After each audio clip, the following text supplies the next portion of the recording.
Greetings everyone and welcome to a Mech Merlin build stream. I know on Tuesday I said I wouldn't be streaming anymore because Saturday I was busy, but I figure if I'm not building on Saturday and I'm free on Thursday, why not build today? So welcome everyone. I see a Turtle Cat, Etherrock, Doc2 Owned, Helicopter Fluffy, and Comrade Questions. Thank you guys for joining in on a Thursday night. Tonight we are doing another Novelkeys product.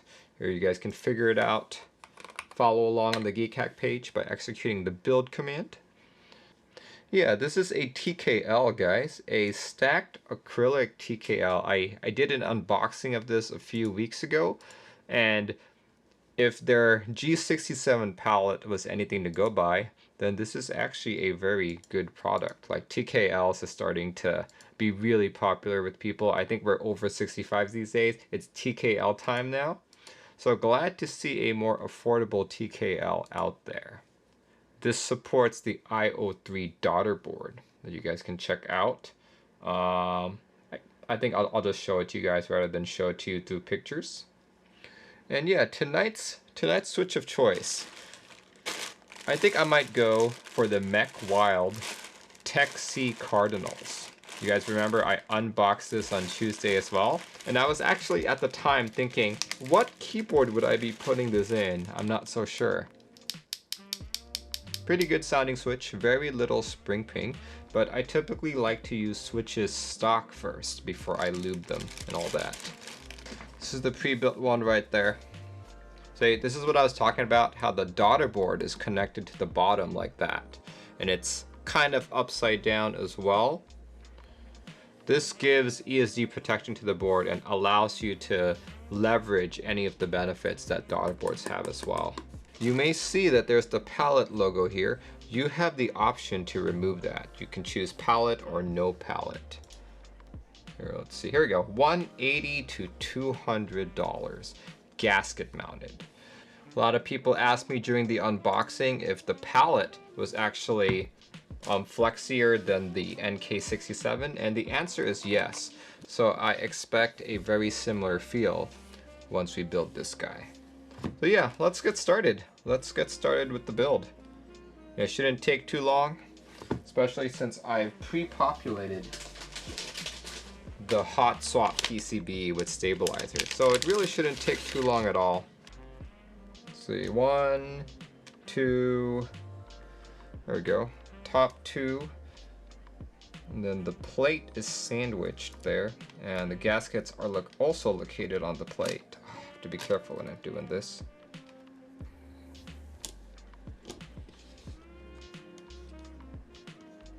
This is a very nice colored blue.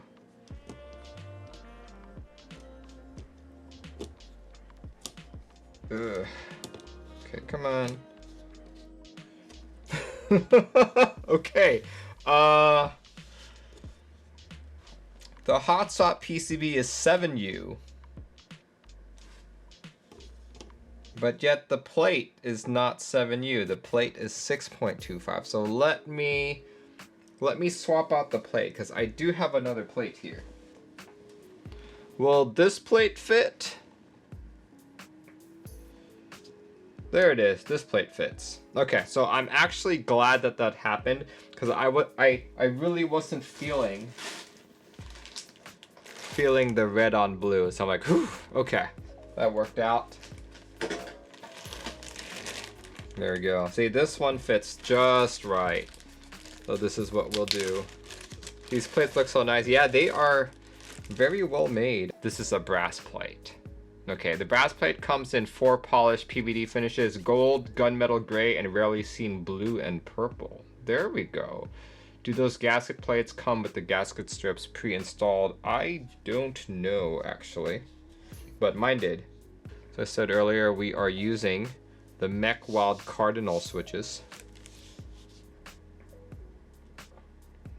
Yeah, we'll see how this goes. It's been a while since I've used a brass plate. I'm typically not a brass plate user simply because I think it's too stiff. It's too stiff and it's too pingy, it's too high pitched, so I am a little concerned about today's build. Hopefully I'll like it.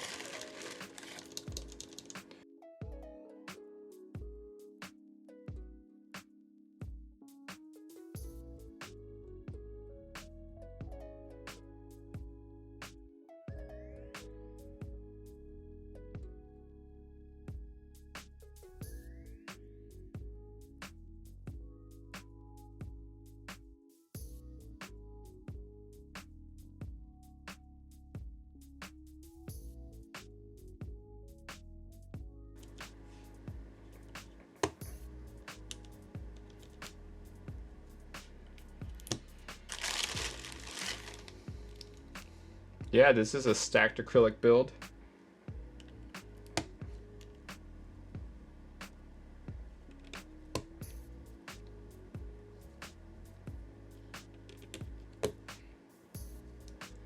All right, there we go, all done. Now gotta put it in its acrylic casing.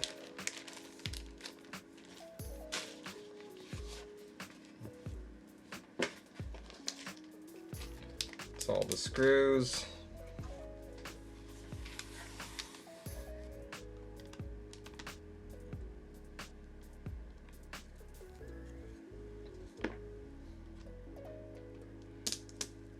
Right. There we go. Now let's plug the cable in first. You really want to know what I think about these Cardinal switches? Me too. I really want to know as well. Okay, this is proving to be very difficult to plug in. That is not fun. Oh man, that is not fun. Just released the 25th. Oh yeah. That's very new then. Yeah, I wish Novelkeys would have cut a bigger hole there, because that is, look at that. That is how much play I've got. I'm just imagining if someone ever takes apart their board and forgets that there's a daughter cable for some reason, and they lift this up, they're just gonna yank that right off. There we go. Let's see, how can I best do this? Let's use this cable. It's a good thing that I have spare cables just randomly lying around, right?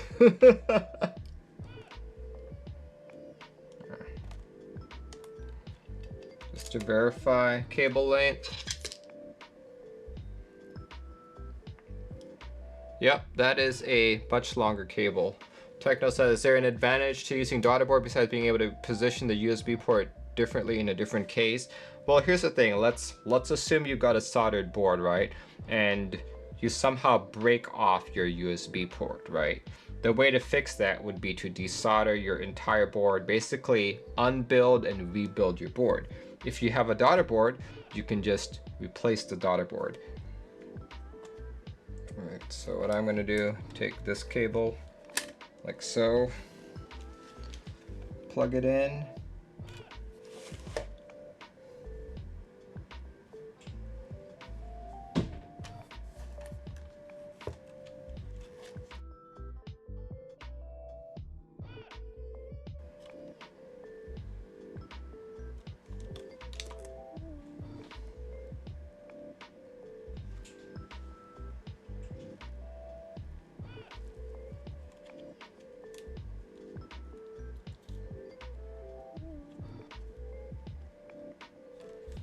There we go.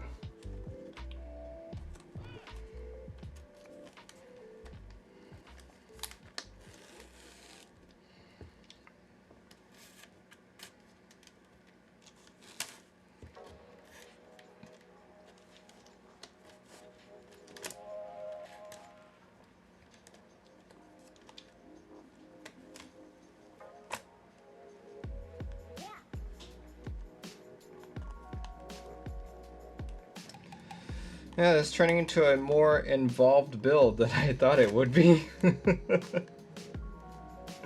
Oh well.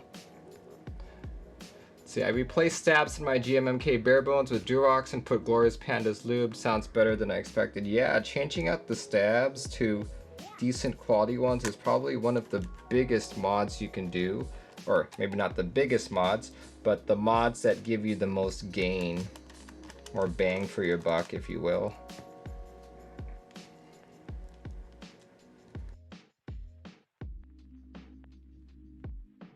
All right, here we go. Here goes. Whew. That was a pain. That was hella annoying. Okay. It's in, and now that I've got a longer cable, I can actually lift up the plate and the PCB without worrying too much with snapping stuff. So this is good. First time chat from viewer General Mills. Hey Marlon, why do you think there isn't the more accommodation for the 60% with arrow layout on 60% boards? I'm thinking regular staggering and / keys moved elsewhere. It's just never been popular in the community, just because if you do go to a board that's small, right, even as small as a 60, you're kind of expected to use layers. Like personally speaking, the way that I have my 60s, I actually have the arrows on a toggleable layer, so it's not like I need to hold FN keys just to activate them.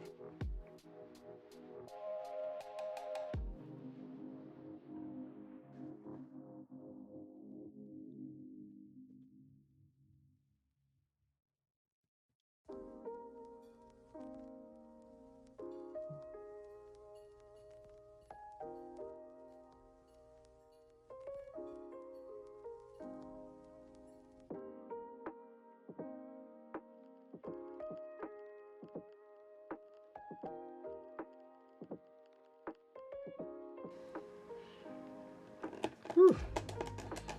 There we go.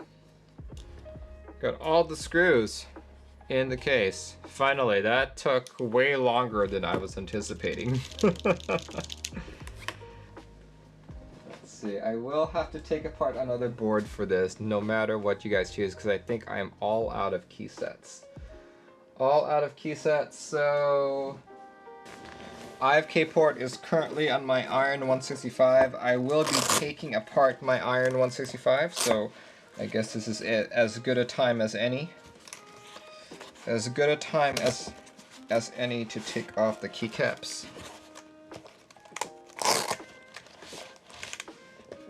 There we go, check it out.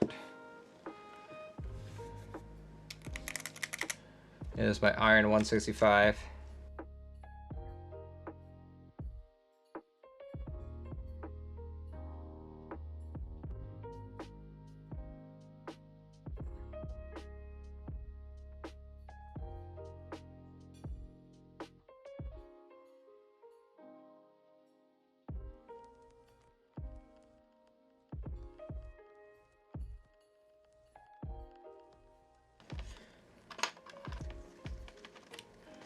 I'm gonna do Alt, Code, Control.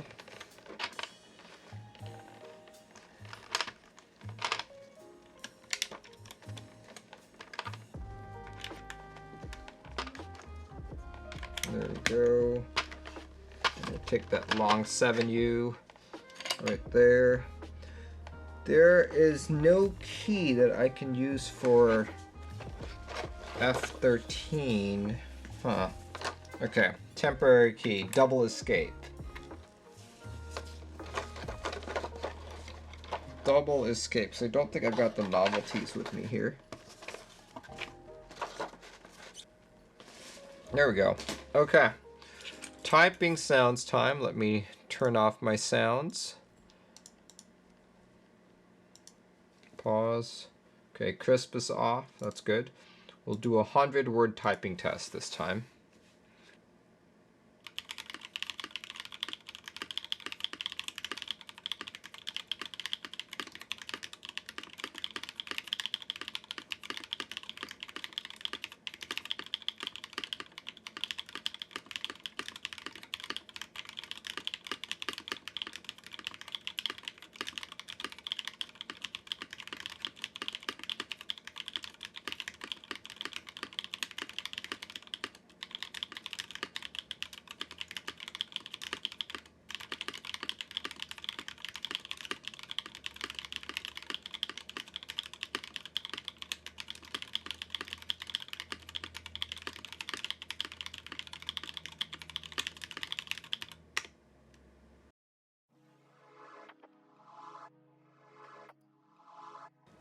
That actually sounds and feels pretty decent. This was actually what I was expecting based on my experience with their 65%. Yeah, this is... No, it's definitely more on the higher pitched end.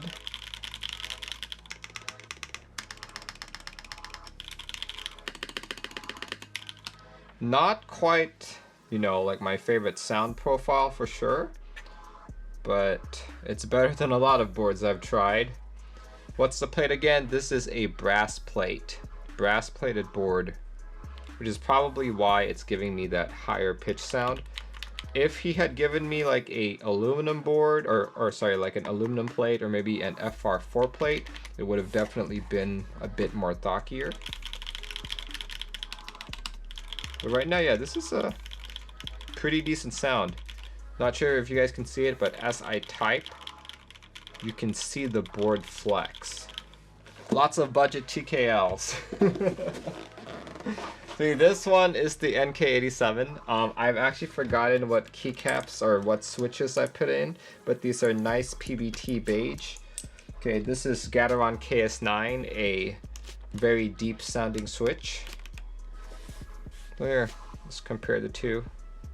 Both are F13 layouts.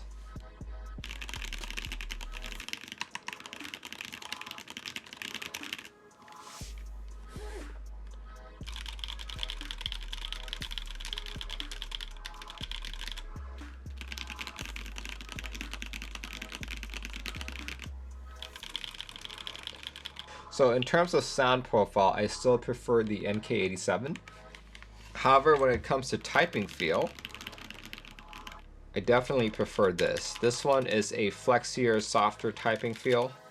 This one is stiffer, and that does not mean it's a bad typing feel. If you guys remember my unboxing and build of this, I actually really like how this felt. But yeah, I like how this feels. I just like how this one feels better. Let's see, Also Keko says, how do you feel about the Cardinals? I actually really like them. 63.5 is a very good feeling bottom out weight for me. Yeah, I probably could use them a little bit heavier, but the fact that this is a flexier board, the 63.5 does make it feel heavier. I don't really feel any kind of scratchiness in them at all. I would say that if you don't like to lube, this is probably one of those switches that you can choose not to lube before installing. I do always recommend lubing because that squeezes every last bit of performance out of the switch. Alright, I think I can probably give like a quick initial review on it.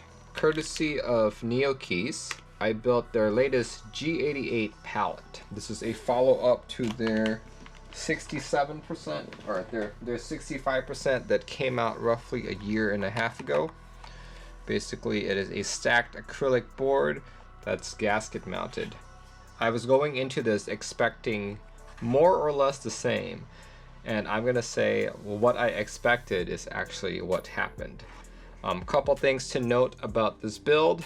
When I unboxed this board, I said that this was a very awesome idea, putting a daughterboard as part of a stacked acrylic case so that you would leverage the daughterboard benefits, including the IO3 one.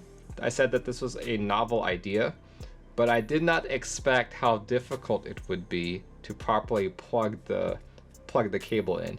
One of the biggest issues was that this cable, this is not the stock cable. This is the stock cable, and it was about 2 inches shorter than what I put in right there. What that means is that if you're trying to plug the PCB in, it is so tight you actually need to take apart this entire thing just to plug it in. And even if you did, there's not much room to play around with it. See, other than that, sounds just like a acrylic board, to be honest. I do have to say that the gaskets seem to make it more clacky. I do have a brass plate in there. I was expecting this to be very stiff because I've never had a good experience with the brass plate. I do have to say that I would be curious for a non-brass plate, simply for sound purposes. So if you could find a plate that is just as stiff as brass, but less pingy, maybe look for carbon fiber or something, that would probably make it sound better. My final take on this board is this is actually pretty decent. Pretty decent. My only gotcha for this is that build is this thing over here. This is a lot harder to install than you would think. And number two, this board is roughly 200 bucks.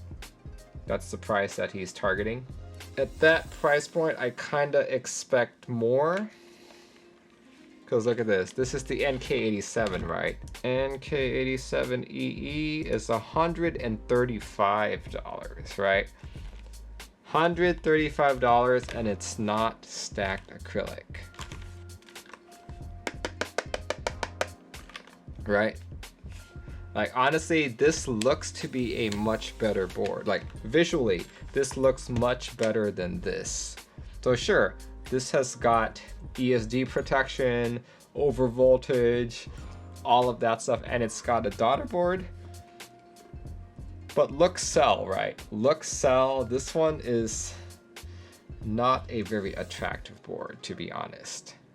If Novelkeys is able to do it, selling it at maybe $30 less, 150 bucks, would be a better way of making it worth it. So yeah, that's my final take on it. Thanks guys for joining in on a unconventional Thursday night stream. But thanks guys for joining in, and I will see you when I see you. My next stream should be this coming Sunday. Alright everyone, have a good rest of your night, have a good rest of your week. Goodbye.